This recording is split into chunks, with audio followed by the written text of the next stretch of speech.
très, très, très contente d'être avec vous ce matin pour la première journée du défi 5 jours Développe ton mindset d'athlète entrepreneurial. Alors, vous êtes tous et toutes, vous êtes toutes des entrepreneurs. Ce matin, j'ai une gang de filles que je vois en tout cas. La gang, écrivez-moi, vous êtes dans quel domaine, s'il vous plaît? Parce que là, vous savez toutes dans quel domaine je suis. Hein? Vous savez que j'ai une obsession pour le cerveau maintenant, mindset d'athlète entrepreneurial. Je parle beaucoup de cerveau. Je vois des gens que je connais. Comptabilité, super. Génial. Entrepreneuriat, marketing, formation dans les communautés autochtones, génial.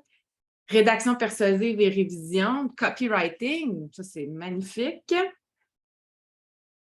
On en a tous besoin. Super. Adjointe virtuelle et MLM, éducation, développement, location court terme, meubles et déco. Ah, génial! Coaching familial et formation communauté autochtone. Great! Alors, sans plus tarder, ce matin, je veux vous demander un petit peu, est-ce que vous connaissez comment fonctionne votre cerveau? Est-ce qu'on vous a déjà appris dans votre parcours scolaire ou dans votre parcours de vie comment fonctionne votre cerveau? Non, pas vraiment. Hein? Et je suis certaine que la vie serait vraiment différente si on avait appris quand on était jeune à faire fonctionner notre cerveau pour nous. Parce que la beauté de la chose avec un cerveau, c'est qu'il peut faire tout ce qu'on veut. Mais il faut savoir comment l'utiliser et on doit savoir comment il fonctionne pour ça. Et il peut y arriver qu'il nous joue des tours, parfois, puis des fois, on ne doit pas l'écouter. Et des fois, on doit l'écouter. Alors, on va aller regarder ça un petit peu plus en profondeur, de dire quand est-ce que mon cerveau travaille pour moi, comment le faire travailler pour moi et à quel moment je ne devrais pas l'écouter. OK? Et l'importance aujourd'hui du défi, OK? L'importance du défi 5 jours, c'est de vraiment développer notre PDG interne ou intérieur pour que notre succès en affaires soit à l'image de ce que l'on veut. Parce que souvent, on a une image de ce qu'on veut atteindre, mais après, dans le comment est-ce qu'on peut l'atteindre, bien, on doit utiliser notre outil le plus précieux, notre outil le plus performant pour le faire, qui est notre cerveau.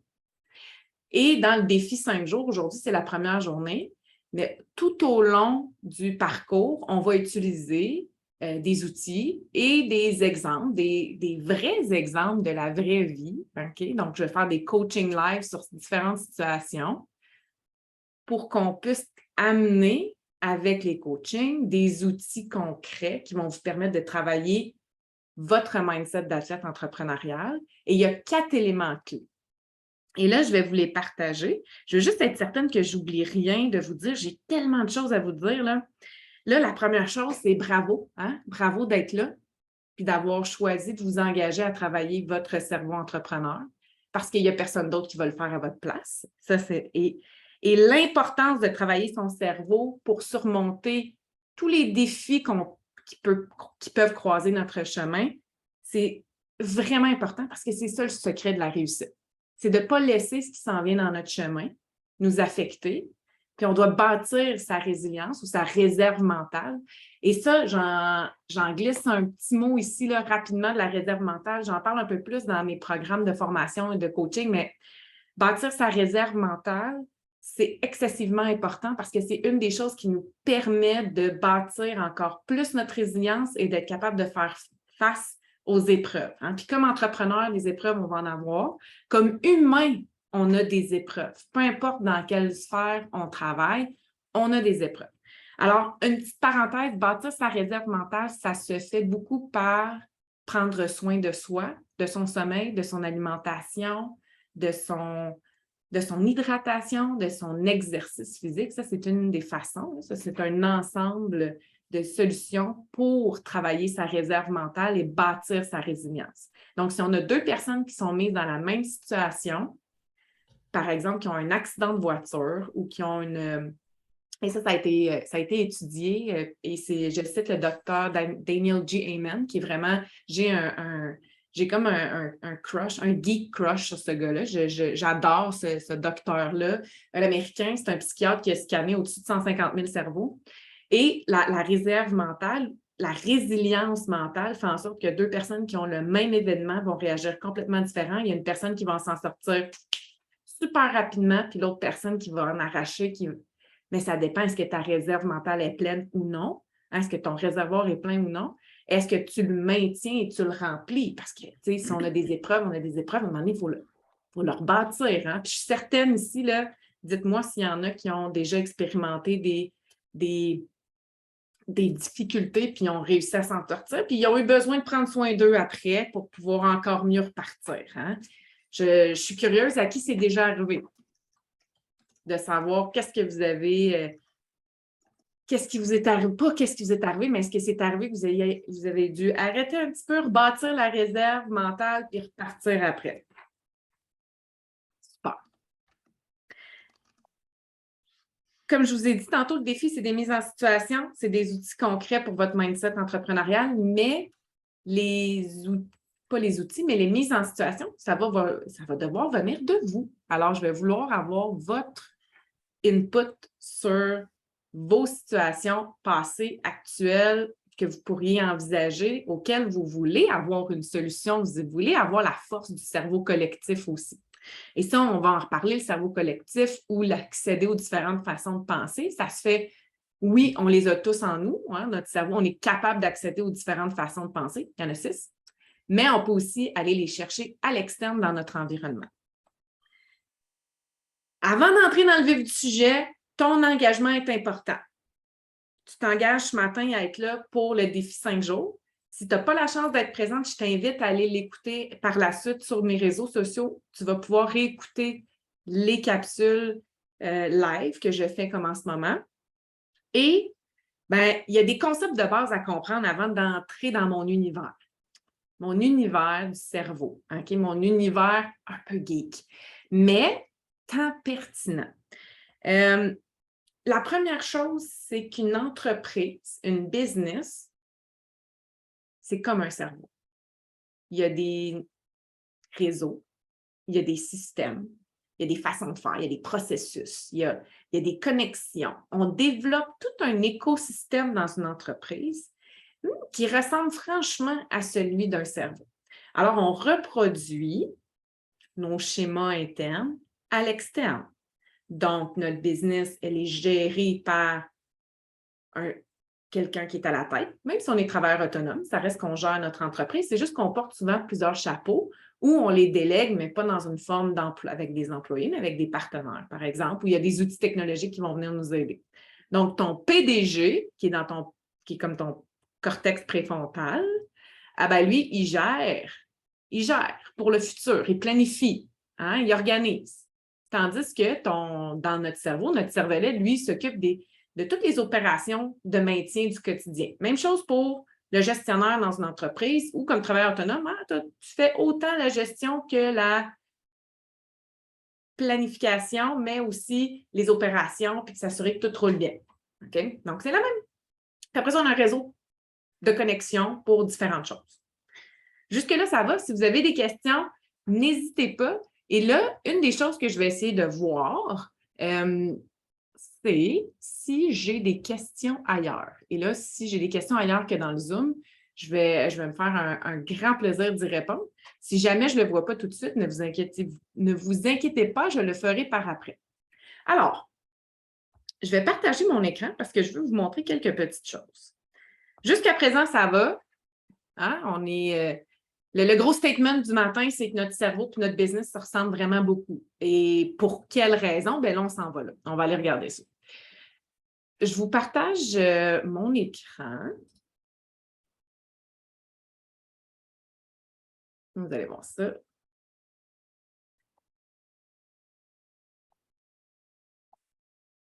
Alors, faites-moi signe. Vous voyez mon petit cerveau ici, là? Tout le monde voit mon petit cerveau? Super. Mes talents de dessinatrice ne sont pas aussi grands que mes talents de coach. Donc, bear with me.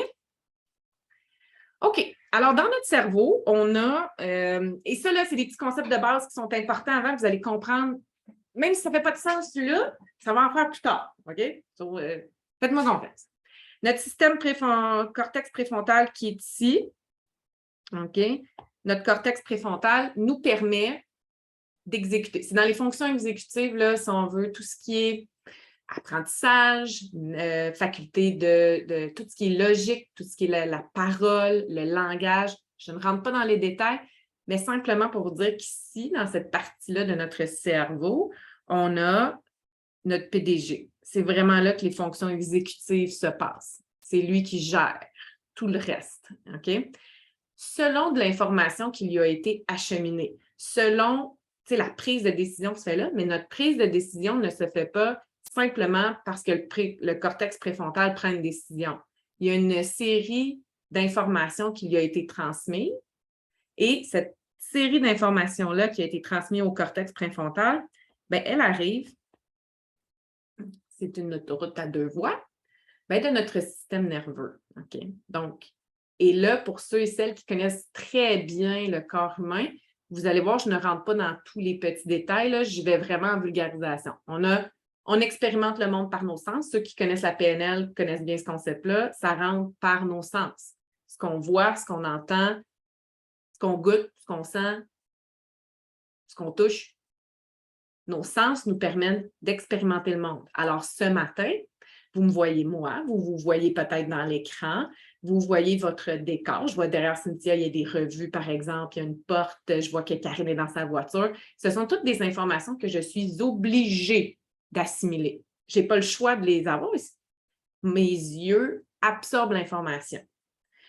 Mais pour moi, je n'ai pas le même objectif que Mélanie, Valérie, Manon, Cynthia. Vous ne absorbez pas la même information que moi parce qu'on n'a pas le même objectif. Moi, mon objectif, c'est de vous partager de l'information et ce que je regarde, c'est vos visages. Je regarde s'il y a quelqu'un qui est sur le bord de s'endormir, si tu plates, je vais peut-être changer un peu mon approche, OK? Non, et vous regardez autre chose. Vous écoutez autre chose, OK? Vous êtes en train d'apprendre à me connaître. Vous ne me connaissez pas pour plusieurs d'entre vous. Bien, et c'est qui, Anne-Marie? Qu'est-ce qu'elle va dire? Qu'est-ce qu'elle va me montrer qui va me partager? Donc, vous êtes concentré là-dessus. Donc, ça se peut que ma plante et mon manteau en arrière, vous n'y ayez pas vraiment porté attention. Mais votre cerveau, lui, il n'a pas le choix d'enregistrer cette information-là parce qu'il l'aperçoit. Et qu'est-ce qui se passe? Bien, elle va aller s'emmagasiner quelque part. Elle va être classée avec un ordre émotionnel et un ordre fonctionnel. Plus c'est fonctionnel à ma survie, donc c'est essentiel à ma survie, plus l'information va être catégorisée de manière prioritaire. Et sinon, non. Puis des fois, notre cerveau il nous joue des tours parce qu'il pense qu'il y a des informations qui sont prioritaires à notre survie, mais qu'ils ne sont pas vraiment. Puis là, on se met en mode panique, puis là, on ne voit plus rien. Ça, c'est une autre histoire. On a alors, pour le cortex préfrontal, voilà. Et vous allez voir, moi, je fais des parenthèses comme ça. Là. Je pars d'un bord, puis après ça, je pars de l'autre. Mais s'il y a de quoi, ramenez-moi, faites-moi signe, ça me fait plaisir. Puis je me reconnais là-dedans, là, puis j'essaie de travailler très fort à ce que je sois très focus sur mon point, mais je trouve tellement qu'il y a de l'information pertinente à dire sur beaucoup de choses. Système limbique, qui est le centre des émotions, ici. Et vous voyez, là, avant de se rendre dans notre cortex, l'information, c'est drôle, elle passe par le centre des émotions. Ça veut dire qu'il n'y a pas une information qui rentre dans notre cerveau, pas une pensée qui est générée sans qu'elle ait passé par le centre des émotions. Et c'est là qu'il y a bien des affaires qui se passent. Parce que pour prendre une décision, par exemple, puis je vous donne vraiment un exemple court là, parce que c'est assez complexe le processus de prise de décision, mais une décision va être basée sur 2 processus inconscients, qui est le pattern recognition. Donc, on va aller chercher dans nos souvenirs qu'est-ce qui s'est déjà passé et comment on a réagi et ce qui est arrivé dans cette situation-là. Et ensuite, il y a aussi le emotional tagging. Donc, on va associer une émotion à ce souvenir-là ou à cette pensée-là. Ce qui va faire en sorte qu'on va prendre une décision qui peut être totalement biaisée parce qu'elle est basée sur un contexte passé. OK? Et c'est pour cette raison-là que c'est important de comprendre qu'il n'y a aucune émotion, aucune pensée qui ne génère une émotion. Positive, négative, neutre. Alors, je vous donne, ça c'est mon exemple préféré, je le donne tout le temps. Joanne s'est acheté une table chez J.C. Perrault hier, puis elle m'en parle. Elle me dit, Anne-Marie, je me suis acheté, écoute, une table en bois de rose. Elle est magnifique chez JC Perrault. Mais Mélanie, elle, on est dans la même discussion, dans la même pièce. Mélanie, elle, hier, elle a déménagé et elle s'est échappée une table sur le gros orteil et est en train de perdre son oncle. Ah, OK. Et là, en background, il y a quelqu'un qui se fait un café. Manon est en train de se faire un café, mais elle s'est envoyée en l'air sur sa table de cuisine hier. Alors, il y a Manon dans le coin qui a un petit sourire en coin, Mélanie qui est comme hey, parle-moi pas d'une table, moi je me suis échappé une table hier, puis ça a fait mal, pas positif. Puis Joanne est tellement excitée de sa nouvelle table là, de chez JC Perrault qu'elle en parle à tout le monde. Voyez-vous, même situation, 3 réactions, 3 émotions complètement différentes. OK? Et c'est pour cette raison-là que la diversité de pensée est importante. Et quand on prend une décision, c'est important de savoir comment on fonctionne pour dire est-ce que c'est vraiment une décision que je prends basée sur. Puis c'est correct l'expérience, hein? Je ne dis pas qu'il ne faut pas regarder, qu'on ne doit pas regarder ce qu'il y avait dans le passé, mais ce qui se passe en ce moment, c'est important aussi, puis le contexte actuel l'est aussi. Donc, on essaie de ne pas se laisser jouer des tours par notre cerveau, mais il est bon en tabarnouche parce qu'il veut nous protéger. Il veut nous protéger de tout et de rien. OK? Donc, ça, c'est bien important. Système limbique et le cervelet. Je voulais juste faire une petite parenthèse avec le cervelet parce que c'est lui vraiment qui gère les opérations quotidiennes. OK? Les choses, ça roule. C'est bon, je reçois de l'information, je retransfère de l'information. C'est vraiment là, c'est celui qui fait la circulation sur l'autoroute. OK? Donc, pour s'assurer que tout va bien. Et on a à quelque part, dans le bout du cervelet, dans l'arrière, la base arrière du cerveau, le système réticulé activateur, le SRA ou le SAR, qui est vraiment un truc génial. Alors, le SAR ou le SRA, okay, français, anglais. Quand vous donnez une intention, OK, par exemple, voici ce que j'aimerais qu'il se passe. Je vais avoir 1 million dans mon compte de banque dans 1 mois. OK, par exemple. Des fois, les choses doivent être réalistes, mais pareil. OK? Je vais avoir 1 million dans mon compte de banque dans 1 mois. Et là, on se visualise, puis là, on se dit, OK, ça, là, c'est ça le meilleur résultat possible imaginable, c'est d'avoir 1 million dans mon compte de banque. Parfait. Ça serait quoi la première action, aussi simple soit-elle, pour y arriver? Vendre ma maison, vendre tout ce que j'ai à vendre. Je ne sais pas. C'est peu importe. OK? Et là, cette petite affaire-là du cerveau, là, elle est géniale parce que ce qu'elle va faire, c'est qu'inconsciemment, elle va focusser son attention sur les informations que vous devez retenir pour y arriver. Et après, il faut faire confiance au processus. C'est important, la confiance dans le processus. Ça va jusque-là? Super. Donc, dans le défi 5 jours, maintenant que j'ai mis la base ici, des choses qui étaient à savoir, vous avez gardé ça en tête. Ce n'est pas quelque chose que vous devez apprendre par cœur, rien. C'est juste que ça va faire son chemin, puis c'est une information qui est pertinente. Je vais vous parler des 4 éléments du mindset d'athlète, OK? Parce que c'est vraiment ce qu'on travaille cette semaine. Et pourquoi le mindset d'athlète, vous allez me demander? Eh bien, parce que à travers les années et à travers les gens que j'ai coachés, ce que j'ai remarqué qui était le plus important, tu sais, on peut avoir les meilleures stratégies d'affaires, on peut avoir les meilleurs outils d'accélération, on peut avoir la meilleure volonté, mais ça part de notre cerveau. Je ne sais pas s'il y en a ici qui se sont déjà payés des formations à des milliers de dollars ou qui ont été achetés des outils qui allaient totalement automatiser ta vie entrepreneuriale, puis que l'argent allait rentrer pendant que tu dors, puis qu'au final, il ne s'est rien passé. Ben, la seule chose qui a empêché que ça se produise, c'est le mindset. OK? Puis j'ai souvent la discussion avec des partenaires d'affaires qui, tu sais, j'ai des gens qui offrent de la formation dans mes partenaires en développement des affaires, en comptabilité, en vente, en marketing web, en CRM, donc les outils de les client relation management. Voyons, hey, j'ai un blanc matin. Un CRM, c'est pour gérer tes contacts, tes relations contacts clients, bref. Et le nombre d'entrepreneurs que je croise qui me disent mon CRM, j'ai acheté ça, puis j'ai payé ça pendant 1 an, je n'ai rien fait avec. Et pourtant, c'est un outil excessivement puissant, là. pour ses ventes. Mais il y a quelque chose, quelque part, dans le processus qui n'a comme pas computé, qui n'a pas été programmé, qui n'a pas fonctionné. Et pourquoi? Ben, ça se passe entre les deux oreilles. Ça, c'est sûr. Alors, dans les 4 éléments du mindset, il y a la force. Et pour avoir la force du mindset, donc être capable de dire non, de prendre des décisions qui sont parfois difficiles, d'avoir les conversations difficiles, OK? C'est donc cette mise en action-là qui demande une force mentale. Ça prend de la clarté sur ce que vous voulez, ça prend de la confiance en ses moyens et ça prend des partenaires d'imputabilité pour réussir à y arriver. Ça, c'est un. On y reviendra. Mais la clarté, c'est au niveau de savoir ce qu'on veut, la confiance en ses moyens, que peu importe la décision qu'on va prendre, ça va être la bonne décision pour le contexte et le moment donné. Et un partenaire d'imputabilité, ben parce qu'on veut avancer. Et qu'est-ce qu'il y a de mieux que d'avoir un partenaire pour dire, ça peut être un collègue, un ami, un conjoint, de dire, je suis en train de travailler ça, je vais apprendre à dire non à ce type de contrat-là ou à ce type de client-là. Je ne les veux plus, ces clients-là.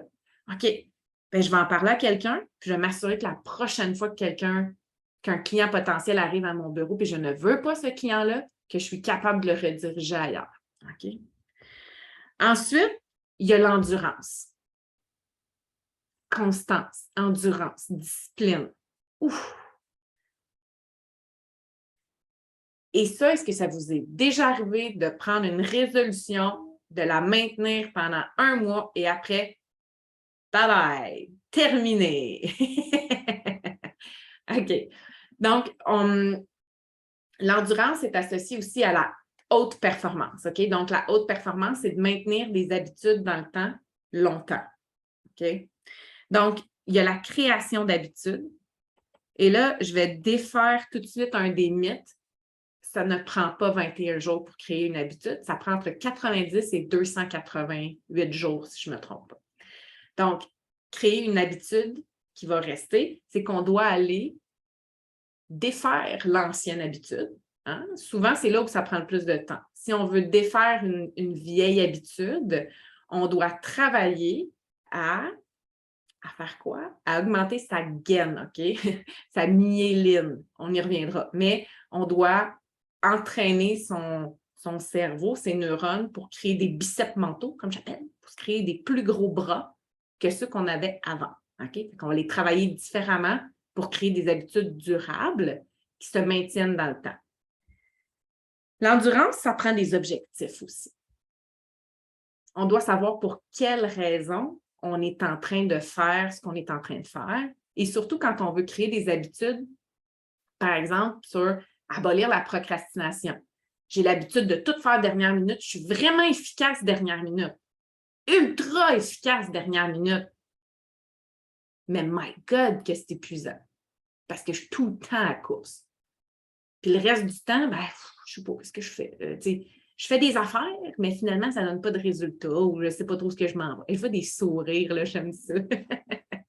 Et l'organisation aussi fait partie de l'endurance. OK? Donc, être organisé permet aussi de maintenir son endurance dans le temps. Et dans l'organisation, je vous fais une petite parenthèse. Ça, c'est ce qu'on voit dans mes programmes de formation. On va beaucoup plus loin dans l'organisation. On va dans la pyramide de l'efficience ultime, qui est à partir de l'organisation, tout ce qui est processus, procédure, gestion de l'agenda, pas gestion du temps, c'est plus dans la productivité de l'agenda, les outils technologiques dans l'organisation. OK? Puis il y a différents niveaux là, dans l'organisation, vous allez voir, parce que ça fait comme une boucle, cette affaire-là. C'est drôle, ça revient de même. OK? Donc, à la base, on s'organise. Puis moi, je connais beaucoup de gens qui sont dans la productivité, mais qui ne sont pas organisés. Et là, je me questionne, est-ce qu'ils sont productifs ou occupés? Si tu finis ta journée, là, et puis tu as gaulé, là, ça y a été au toast, tu as fait 1, 2, 3, 4, 5, 7. Tu finis ta journée, finalement,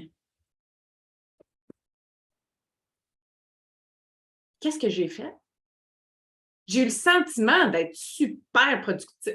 Mais dans le fond, j'étais juste occupée. J'étais juste occupée. Alors, il y a une différence entre être occupé et être productif.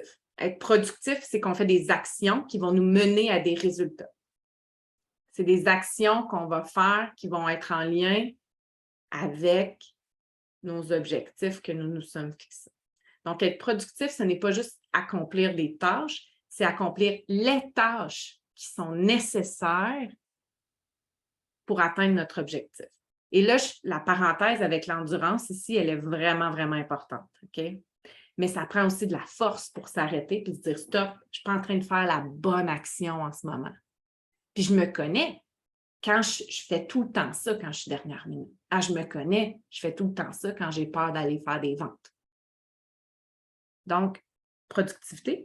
Efficacité, c'est d'atteindre des résultats. Donc, c'est important d'atteindre des résultats. Et après, il y a l'efficience qui atteint des résultats de la manière la plus rapide possible, par le meilleur chemin. Donc, il y a une différence entre les deux. L'efficacité, c'est atteindre des résultats.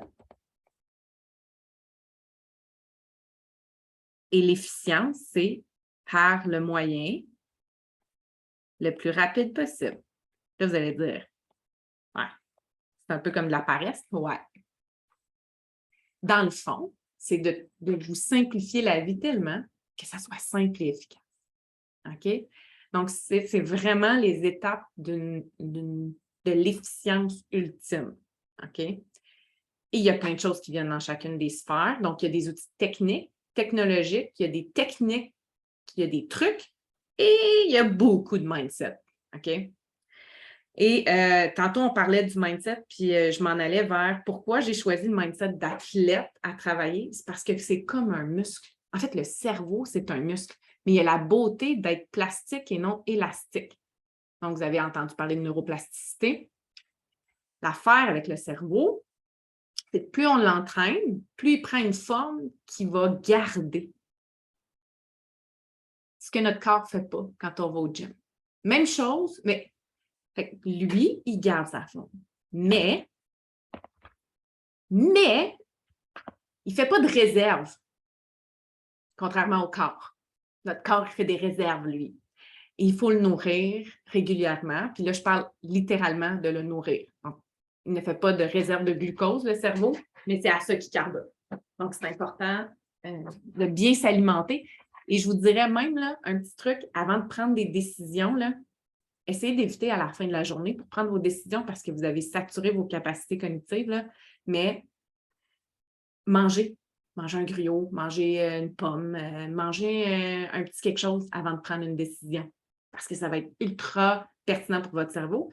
Lui, il a baissé sa réserve, donc essayez de la remplir, sa réserve physique là, de sucre pour faire fonctionner, de glucose pour faire fonctionner l'ensemble de ces systèmes. Des questions? Jusqu'à date, ça va? Alors, flexibilité mentale maintenant.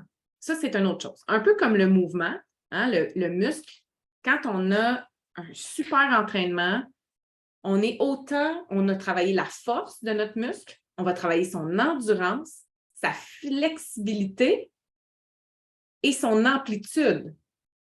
OK? Donc, la flexibilité du mindset, c'est d'être capable de s'adapter à des nouvelles situations. Connaissez-vous des gens où c'est déjà arrivé de dire ben, c'est comme ça que ça fonctionne, c'est sûr qu'il n'y a pas d'autre façon de faire. On a tout essayé, là, c'est vraiment comme ça qu'il faut faire.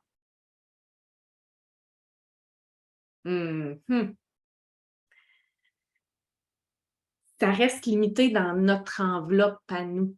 OK? Donc, c'est pour ça qu'on doit s'entourer de gens. On doit avoir des nouveaux stimuli.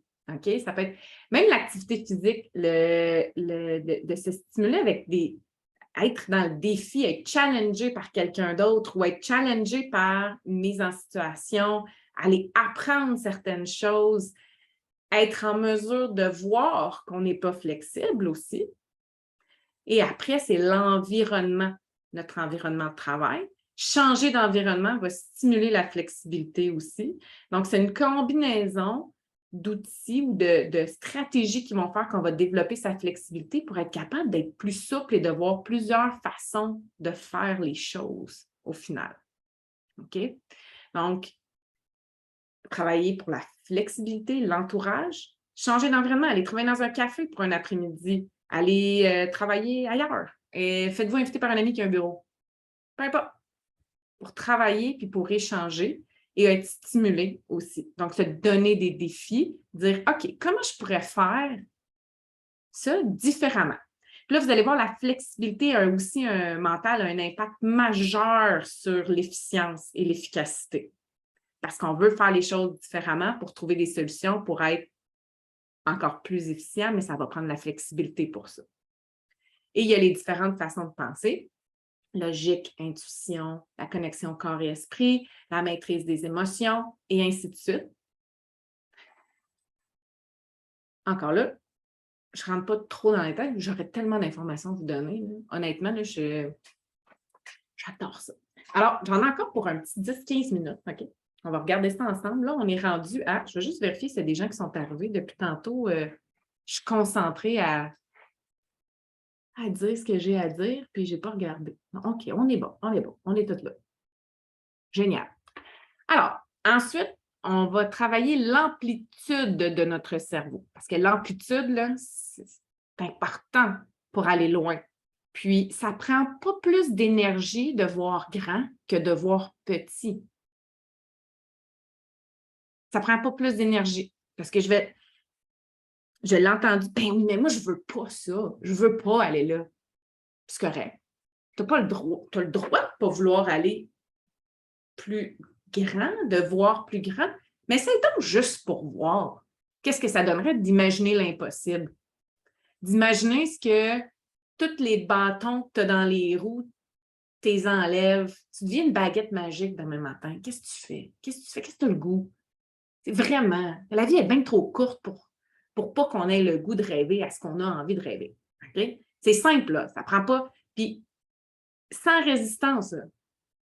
Hein, je ne te demande pas d'aller courir le marathon de Boston demain matin. Là. Je vais juste te demander de penser à ce que ça pourrait avoir l'air, une vie à ta sauce, à ton image, que tu aimerais vraiment faire, puis ce que tu veux pour ta business aussi, puis ce que tu veux léguer. Tu sais, si tu es en affaires, là, c'est certainement. Est-ce que c'est parce qu'on t'est obligé d'être en affaires, parce que tu es pris là? Non. Sinon, tu vas te trouver une job, tu vas faire d'autres choses. Là. Mais on n'est pas là. On est là parce qu'on veut amplifier notre portée. On veut léguer quelque chose. Puis, tu sais, peu importe ce qu'on fait comme métier, c'est un véhicule pour vivre nos passions puis pour vivre notre but dans notre vie. Alors, la vision, elle est importante pour amplifier notre mindset. L'inspiration et la visualisation. Et la visualisation, c'est vraiment un outil concret qui a un impact majeur sur le cerveau. Quand je vais parler du système réticulé activateur tantôt qui va travailler pour vous, eh bien, la visualisation a cette capacité de créer un faux souvenir.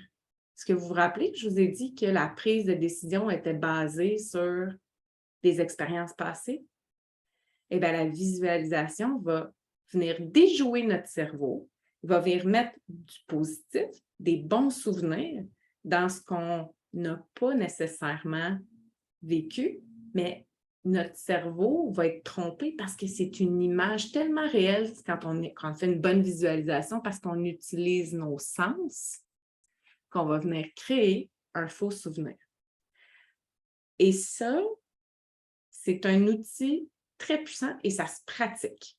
Okay? Donc ça, c'est une façon de déjouer notre cerveau pour lui dire, regarde, hey, finalement, quand vient le temps de prendre une décision face à telle chose, ben non, on ne va pas piger dans nos expériences négatives nécessairement, passées. On en a créé des nouvelles expériences et c'est celles-là qu'on va appliquer. OK? Question à ce niveau-là? Ça va? Super. Alors, je voulais vous parler de la neurone, mais je vais peut-être attendre. Peut-être pas aujourd'hui. Je pense que j'ai donné énormément d'informations aujourd'hui. Mais là, ce que j'aimerais beaucoup, c'est vous entendre. C'est de voir c'est quoi dans les éléments du mindset, OK? Dans les 4 éléments du mindset d'athlète, à votre avis, lequel vous avez à travailler en priorité? Lequel vous avez besoin de développer?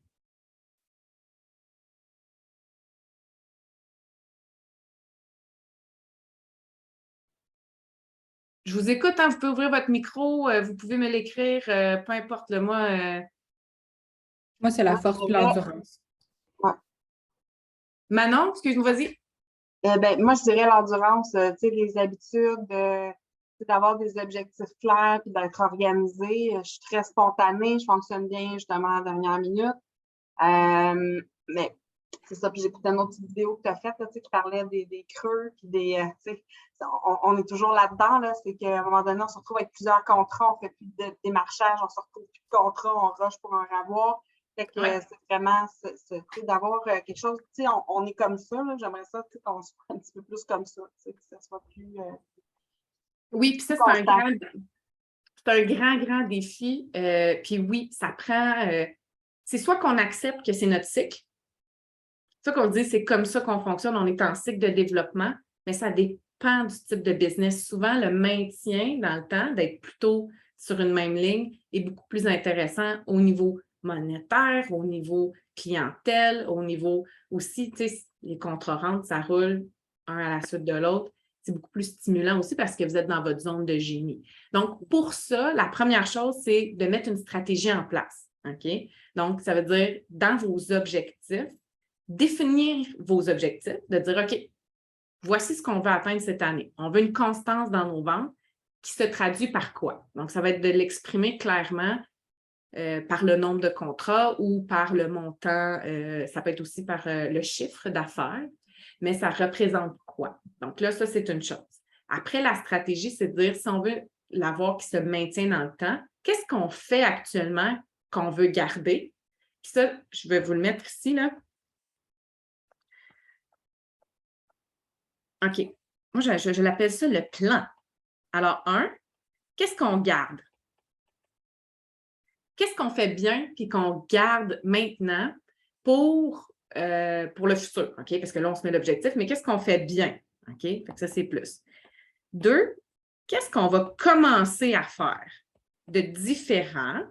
OK? Parce que là, c'est un changement d'habitude. Qu'est-ce qu'on va commencer à faire de différent pour atteindre cet objectif-là de constance dans le temps? OK? Et 3, qu'est-ce qu'on va arrêter de faire? Qu'est-ce qu'on va arrêter de faire pour que ça ne se reproduise plus, la situation actuelle? Et des fois, là, il y a des moments, là, on devient ultra conscient. Là. L'idée là, d'avoir les ventes en cycle, là, en montagne russe, ça, c'est une chose. Il y a des choses parfois qui sont beaucoup plus intenses et émotives pour certaines personnes qui vont se retrouver dans des situations où j'ai déjà coaché des gens qui faisaient des millions de dollars, mais qui prenaient tout ce qu'ils avaient puis réinvestissaient systématiquement puis se retrouvaient tout le temps à avoir une boule dans l'estomac parce que finalement, il n'y avait plus d'argent dans le compte. Jamais. Et là, ça c'est un wake-up call. Ça, c'est qu'est-ce que tu gardes, qu'est-ce que tu arrêtes, qu'est-ce que tu commences, puis surtout, qu'est-ce que tu arrêtes. OK? Là, c'est léger, dans le sens que c'est quelque chose qui se règle relativement facilement, cette situation-là. OK? Ça va prendre du travail sur la constance puis l'endurance pour créer des habitudes durables. Puis, dépendamment, ça fait combien de temps que tu as cette habitude-là, puis pour la renverser, l'idée, c'est qu'on peut accélérer le processus pour créer des nouvelles habitudes. Ça prend des outils. Puis le processus de neuroplasticité, il y a 4 étapes. Ce n'est pas complexe, mais c'est de le faire. Et c'est là la problématique. Donc, c'est passer de l'inconscient au conscient. Donc, c'est d'être capable d'identifier le comportement ou l'action ou la non-action qu'on veut changer. C'est juste de s'en rendre compte. La deuxième, c'est d'identifier quand on le fait. C'est la prise de... On prend conscience et là, on identifie, on se voit faire. En PNL, on parle beaucoup de métapensée, mais en neuro, on va vraiment dans l'identification. Ensuite, la troisième chose, c'est la pratique délibérée. On pratique. Ça veut dire, par exemple, quand on organise notre agenda puis qu'on travaillait pas avec un agenda avant, ça veut dire qu'on va y aller à tous les jours. Là. Ça va être un comportement, là, c'est de la pratique délibérée. Là. On y met plus d'énergie pour être certain de renverser la vapeur puis être certain de créer ce qu'on veut créer.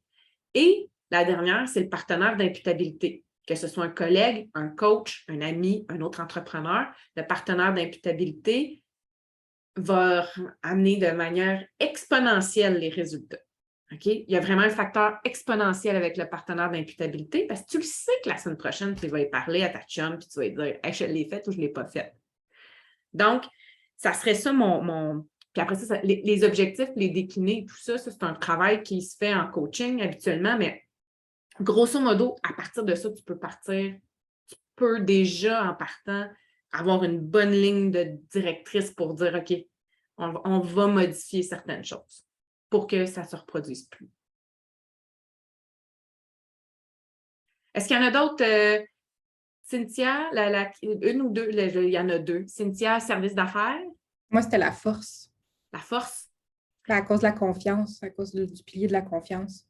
Oui. Pour ça.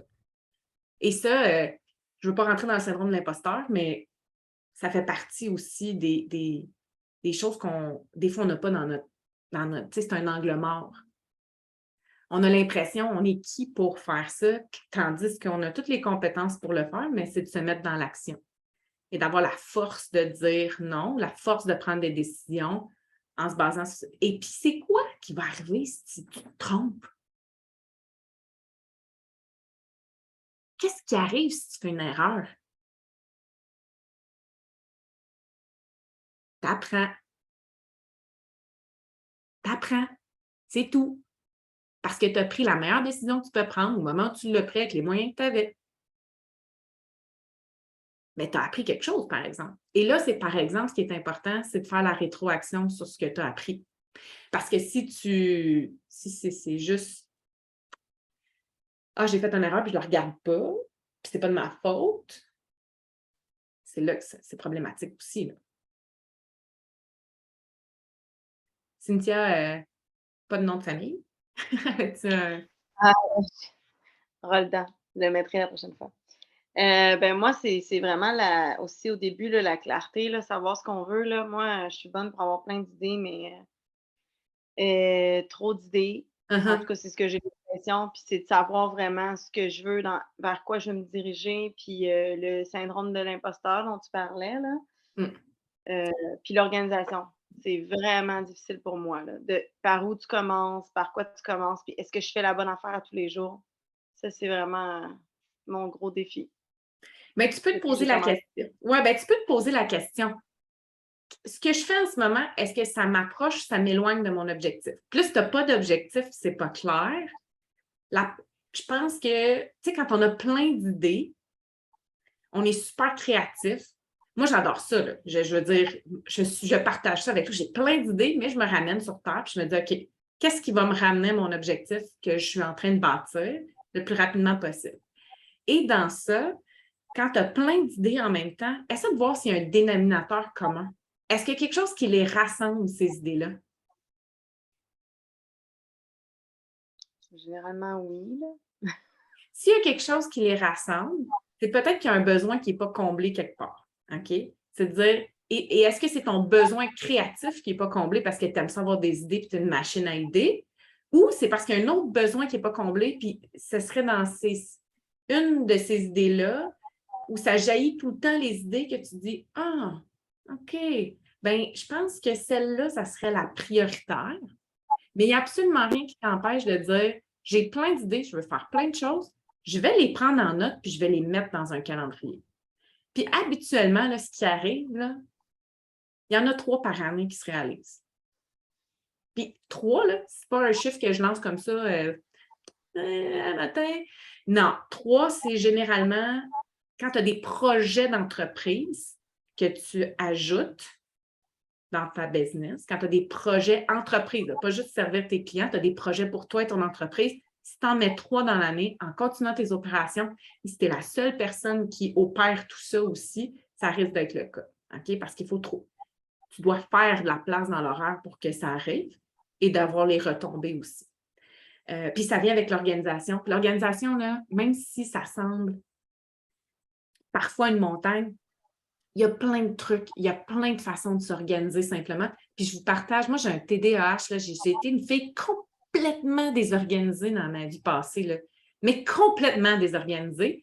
Puis quand j'ai commencé à m'intéresser au cerveau puis à devenir obsédée par le cerveau, j'ai complètement changé. Maintenant, je suis très structurée, très organisée, mais ça me donne de la flexibilité. Cette structure-là m'a permis d'avoir une certaine flexibilité. Alors, c'est un défi, je comprends, mais je suis convaincue qu'il y a des outils qui vont pouvoir t'aider, comme la gestion de l'agenda. D'ailleurs, en partant, il y a des façons de gérer son agenda qui vont me donner beaucoup de... Puis si t'es visuel, il y a encore plein de façons de faire aussi. Ouais. Fait que dans les idées, là, moi, je regarderais s'il y a des petites choses. Joanne? Oui, ben en fait, j'ai fait un petit test sur un de tes posts, là, je ne sais plus lequel. Puis c'était vraiment au niveau de l'endurance que je m'aperçois que j'ai une faiblesse, là, puis qu'il faut que je travaille. Je vais partir bien de mes affaires, je finis pas.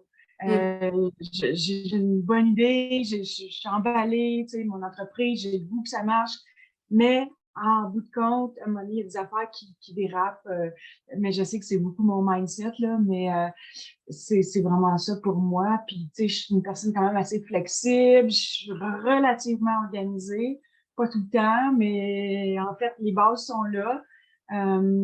La force, ben oui, j'en ai, de la résilience, mais c'est ça, mes objectifs sont pas 100% clairs, mais en tout cas, bref, c'est de ce côté-là que j'aimerais travailler beaucoup. OK. Fait que l'endurance, surtout parce que tu commences plein de choses en même temps, puis, OK, c'est intéressant, hein, parce qu'il y a une autre chose, un autre point dans l'endurance qui est, quand on a un projet, on a un livrable, on a quelque chose à livrer, OK, on a quelque chose à préparer, on commence par la fin.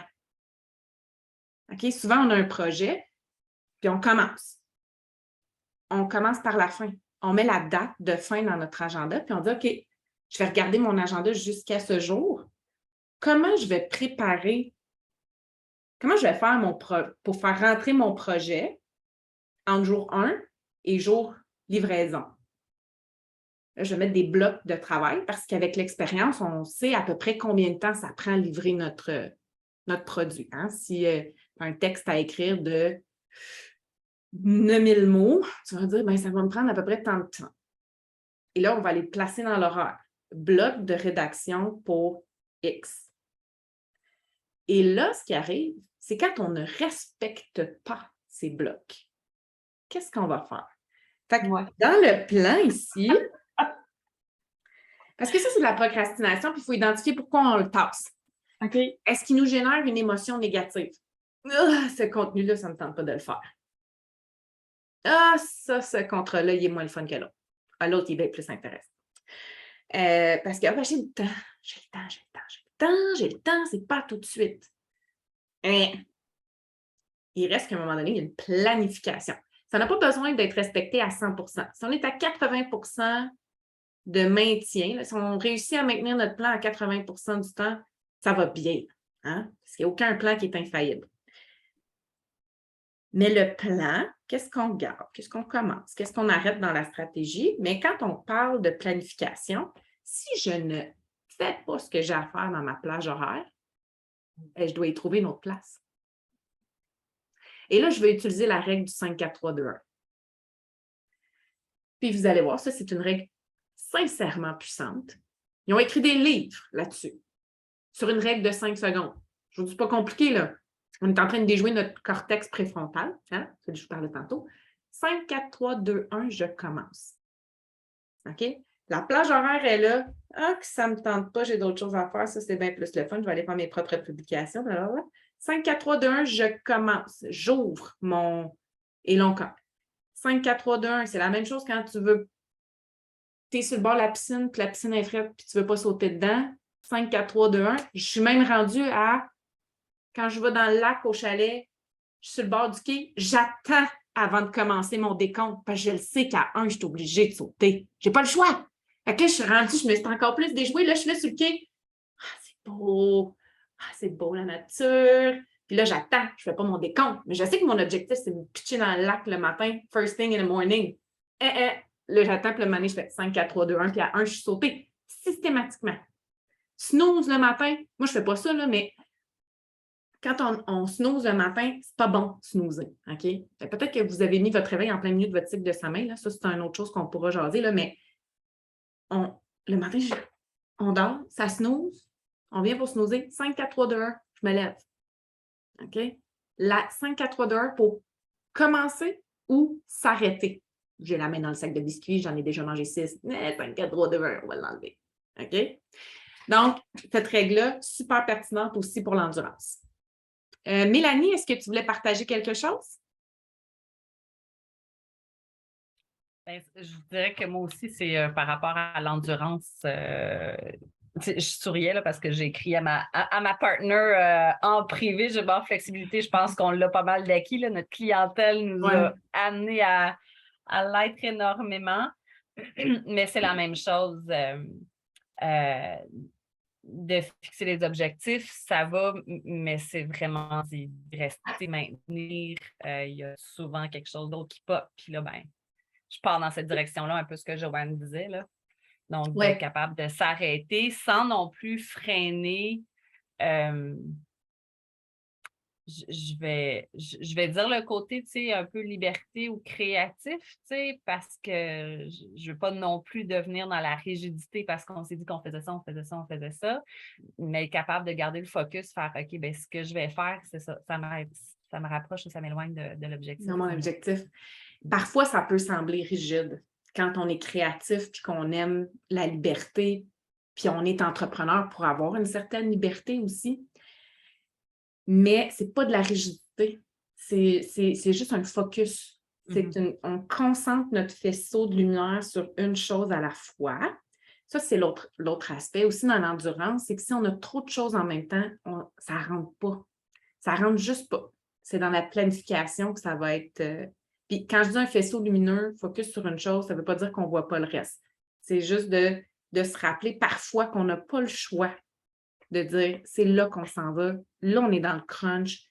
C'est pas toujours agréable, mais on va y aller pareil. On est résilient. Puis quand on va être arrivé et on va avoir atteint l'objectif, OK, on l'a eu. Next step. Et, tu sais, il y a des méthodes comme la méthode Pomodoro. Là, vous irez googler ça. Là, OK? La méthode Pomodoro, comme tomate en italien, là, c'est vraiment une méthode pour justement focusser sur une tâche à la fois puis terminer sa tâche. Ça peut avoir un super bon impact. Vos rythmes aussi de productivité, votre cycle de productivité à vérifier. Isabelle et Valérie, il nous reste quelques minutes. J'aimerais vraiment ça vous entendre. Isabelle, la fille de Québec. Attends, t'es sur mute, ma chère. On ne t'entend pas. Bon, j'ai trouvé le bouton. Voilà. Oh my God, c'est un mélange de tout, je dirais. J'arrive à me structurer, mais je pense que je n'ai pas encore les idées claires sur les tâches qui vont me permettre de m'en aller vraiment là où je veux m'en aller. Fait que c'est vraiment d'identifier les tâches. Parce que le reste, je suis un bélier, moi je fonce. Fait que dès que j'ai une idée, même si ça ne me tente pas, j'y vais. Mais c'est identifier de la clarté. La clarté. Oui. Ouais. OK. La clarté, ça prend du recul. La clarté, ça prend le temps de s'asseoir puis de faire l'exercice. Puis quand je dis s'asseoir, pas obligé d'être assis à son bureau, ça peut être avoir des post-it sur les murs. Clarifier. Puis au début, ça a l'air d'un gros brouillon, mais après, ça se clarifie. Puis c'est important de sortir ce qu'il y a dans ta tête à quelqu'un d'autre. Hein? Si tu dis que les tâches ne sont pas claires, c'est peut-être juste de le bouncer avec une autre personne, de dire, regarde, ça, puis là, la personne peut interagir avec quelqu'un qui va être capable de pouvoir soutenir ton profil, ta personnalité, de fonceuse aussi, puis de te challenger, de te dire, hey, attends, là, ça, est-ce que ça fait partie des choses qui vont t'approcher ou t'éloigner, et ainsi de suite. Fait que ça, la clarté, si tu fixes tes objectifs, après ça, tu peux te prendre un tableau, là, juste un tableau, puis te dire, action. Bon, il faudrait faire ça, ça, ça. Fais juste les mettre. Puis après ça, tu les mettras dans l'ordre. Puis qui va les faire, puis quand est-ce qu'elle doit être faite. Comme une gestion de projet, mais là, tu t'amènes tes tâches à toi par rapport à ce que tu veux. Fait que ça te fait comme un espèce de petit calendrier que tu vas tu vas bouger puis tu vas dire, oups, il y a peut-être une sous-tâche ici. Puis souvent, quand c'est la première fois, là, tu as une idée, puis c'est la première fois que tu le fais, là, tu mets un nouveau projet, tu innoves, la première fois, c'est un peu chaotique parce que tu ne sais pas réellement quelles sont les tâches. Fait que tu peux aller chercher du mentorat, tu peux aller chercher du coaching, tu peux aller chercher un peu de tout, mais c'est normal qu'au début, ça soit un peu, je ne sais pas vraiment c'est quelle tâche, mais regarde, on va y aller avec ça. Mettons les actions, je pense, qui vont m'amener 1, 2, 3, 4, 5, 6, 7, 8. Puis au fur de fil en aiguille, tu vas voir. Puis après ça, c'est peut-être t'entourer de gens qui l'ont déjà fait, ce type de projet-là ou ce type d'idée-là, qui vont te donner des cues sur, regarde. Puis honnêtement, dans tout type de projet, la liste des actions se ressemble généralement. OK? Je pourrais vous en donner là, un espèce d'exemple de gestion de projet 101 là, qui pourrait être justement pertinent. Valérie! Bonjour, moi je dirais la confiance. Pourquoi la confiance? C'est que j'ai eu un trauma crânien il y a environ 1 an. Puis je trouve que j'ai perdu beaucoup de vivacité d'esprit, de mémoire. Donc, je dois tout écrire, je dois toujours me céduler fois 10. Là, mes agendas sont. Faut que je les regarde tout le temps. J'ai tout le temps peur d'oublier quelque chose. Donc, de là, peut-être le syndrome aussi de l'imposteur qui fait que je me dis, est-ce que je suis à la bonne place? Est-ce que je vais être capable de suivre le rythme d'être un entrepreneur assidu à son affaire et combler les besoins de ma clientèle? C'est vraiment, je pense que c'est la confiance là, qui me bloque le plus. Je me remets souvent en question. Autant que je vais à 100 000 à l'heure pendant une semaine, puis des fois, 2 jours, puis sûr. OK. Écoute, ça me touche énormément ce que tu viens de dire parce qu'en 2017, je ne sais pas si tu as vu dans mon parcours, mais j'en parle pas beaucoup, j'en parle un petit peu, mais j'ai fait une très grosse commotion cérébrale et j'ai perdu mes facultés cognitives et je me suis retrouvée dans une position. Je travaillais chez SNC Lavalin à l'époque comme gestionnaire aux communications mondiales et je me rappelle rentrer dans le bureau de ma VP. Je reviens là, de mon congé, c'est 1 mois et demi, j'ai un accident de voiture. Je fais juste dormir ma vie. Puis j'étais au 2e cycle. Écoute, j'avais un examen de comptabilité en plus dans le même temps là, pour la gang en comptabilité. J'étais comme gestion comptable. J'étais là, comme ça. Ils m'ont donné plus de temps pour faire mon examen. Je ne sais pas comment j'ai fait pour finir, honnêtement. Là. Et je me rappellerai toujours être rentrée dans le bureau de ma VP. Puis c'était l'Assemblée annuelle des employés. Puis c'était mon projet. Puis on venait de lancer une campagne pour 30 000 employés. J'avais travaillé là-dessus. C'était la première campagne d'envergure de ce monde. C'était des millions de... C'était un projet qui... Écoute, j'ai eu mon accident la veille que mon projet parte. Fait que je suis revenue, mon projet était parti. Je suis revenue, je suis rentrée. Premier matin, je rentre dans le bureau de ma VP. Elle me dit 1, 2, 3, 4, 5. Puis mon bureau, il est en face. Là.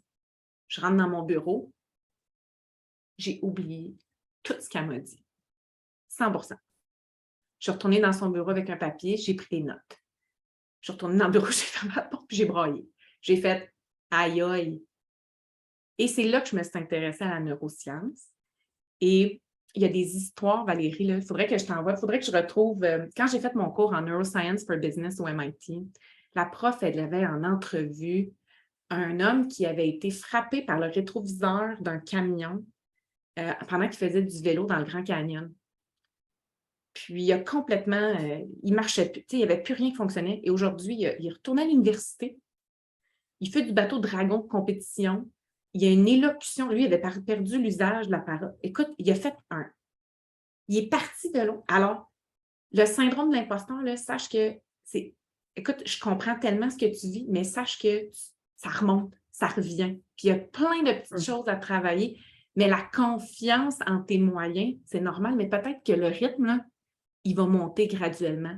Et peut-être que tu aimes ça, tu es une fille qui fonce à 100 000 à l'heure, puis là, ton cerveau, il te le dit, vas-y pas à 100 000 à l'heure, vas-y peut-être à 80, 60, mais on va maintenir le cap. Merci beaucoup. Mais ça me fait plaisir, puis tu les as, les capacités. Tu les Mais as, ça les revient capacités. tranquillement. Mais tu sais, il disait un minimum 1 an et demi, 2 ans. Là, ça va faire presque 1 an et demi, mais je le vois. Tu sais, j'ai retourné justement aux études en entrepreneuriat, en e-commerce, parce que je veux comprendre avant de partir. Je m'en mets beaucoup. Et ça me choque parce que je ne vais pas aussi vite que j'irais vite avant. Même si je le fais travailler ce cerveau-là, je sais qu'il faut que je le fasse, mais c'est ça. Peut-être qu'à un moment donné, je vais arrêter d'avoir ce syndrome-là, mais il ne me lâche pas depuis 1 an. Mais c'est dur à accepter, mais une fois que c'est fait, cette partie-là, puis tu le sais, puis que tu écoutes ce qui se passe, là, moi, je n'ai honnêtement, là, absolument aucune inquiétude. Ça revient. Ça revient. Ça prend juste des petites choses, puis travailler ce qu'on travaille ici, là je ne partage plus mon écran, là, mais force, flexibilité, mindset, puis la réserve, là, ça va te donner un boost pour le futur. Bien, merci. J'ai tout noté, sinon j'oublierais tout. Correct. Mais c'est bon, hein? C'est kinesthésique. J'ai vraiment de la misère en français, là, des fois, je m'excuse, là, mes traductions, là. Et c'est parce que le fait de l'écrire, ça rentre encore plus. Puis à un moment donné, on le dira pas trop fort, on vieillit. Des fois, c'est correct qu'on peut avoir des nouvelles neurones, là, mais il y en a moins qu'avant. C'est pour le travailler. Joanne? Ben Valérie, j'ai le goût de te dire que moi aussi, ça me touche beaucoup ce que tu me dis. En fait, oui, j'ai eu un accident de vélo à un moment donné, mais surtout, il n'était pas si majeur, mais surtout que j'ai fait 2 burn-out, sinon 3 dans ma vie. Il y en a un 3e qui n'a pas été signalé. Je suis partie avant, mais et j'ai quand même 56 ans. Fait que je peux te dire qu'en business, des fois, par rapport à la vitesse d'apprentissage, je trouve ça très difficile aussi. Ou quand j'arrive avec des gens de 25-30 ans qui, au niveau de la technologie, là, ils en mangent, puis ils me disent, ben, tu fais ça. Peux-tu reprendre, s'il te plaît, puis un peu moins vite, puis il faut que je prenne des notes aussi. Fait qu'écoute, je suis avec toi, puis juste à dire que à chacune, on a des fois, c'est dur, la pilule est dure à avaler. Faut juste avoir confiance, puis effectivement, on va réussir. Je pense qu'on a tout on a tout, en tout cas, notre chance, puis on a tout ce qu'on a besoin, mais il faut aller à notre rythme. Puis comme tu dis, mais moi, j'aime bien ce que tu fais à date, Anne-Marie, puis je te connaissais pas, mais je trouve que ça a bien de l'allure, là, tu sais, ce que tu présentes aujourd'hui, puis j'espère de pouvoir en apprendre plus, évidemment. Ben oui, parce que demain, on va rentrer. Hey, j'ai le goût de rentrer dans l'endurance demain. On va aller travailler ça. Ben, vous apporterez des mises en situation. Là, on va aller travailler certaines choses. On va regarder l'agenda. Puis, il y a des choses de base. Vous allez dire, mais pourquoi qu'elle me parle de ça? Des fois, on retourne à la base pour qu'après, on puisse avancer. Alors, je vais vous inviter demain. Est-ce que vous voulez, et là, je vous pose la question vraiment pas en transparence, mais je veux dire, je veux votre avis. Voulez-vous commencer à 8h30 ou à 9h demain? Écrivez-moi ça. 8h30 pour ma part. 8h30 pour moi aussi. 8h30, 8h30. Hein? Parfait. Alors, demain matin, c'est le même lien de connexion. On part à 8h30, puis on va aller travailler l'endurance. Donc, ayez avec ouverture d'esprit, peut-être que vous allez changer certaines façons de faire. Fait qu'on va aller voir vraiment les éléments qui permettent de travailler l'endurance et la haute performance. Et voilà. Alors, on se voit demain matin à 8h30. Et puis, ben, ça m'a fait plaisir de vous rencontrer. Puis, n'hésitez pas si vous avez des questions entre-temps, je suis disponible. Je vais me faire arracher une dent entre-temps. Bye! Ouais, c'est la péripétie de la fin de semaine. Pour une autre fois. Bye les filles, bonne semaine. Bye tout le monde.